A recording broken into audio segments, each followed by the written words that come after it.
Lagi bang naglalag o hindi gumagana ang GCash mo?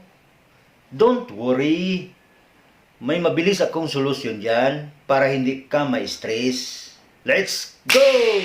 First step, check mo kung updated ang GCash app mo sa Play Store o App Store.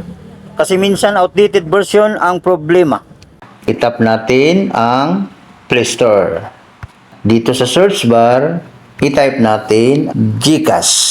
At itap natin yung GCash Update New Version 2025. Itap natin. Yan. Itap natin itong update.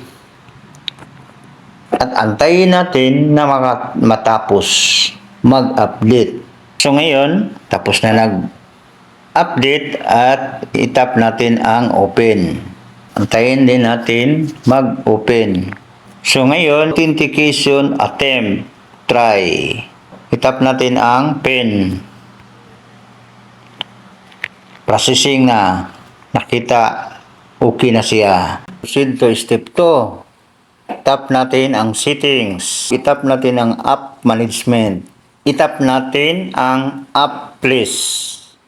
Hanapin natin ang GCash. Itap natin ang GCash. Itap natin ang storage and cache. Itap natin ang clear cache dito sa pinakababa. Ngayon, huwag muna clear data kasi mawala ang login mo. Proceed tayo sa step number 3. Itap natin ang GCash.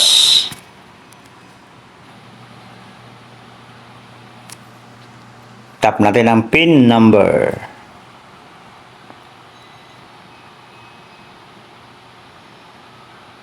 At ngayon, nakita nyo, naka-on siya.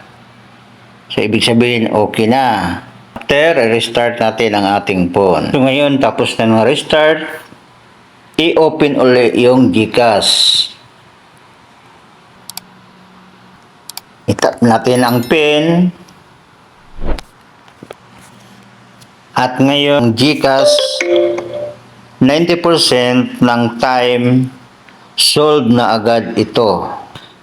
Kung hindi pa rin gumagana, comments mo dito para magawa natin ng part 2. Follow me for more quick fix.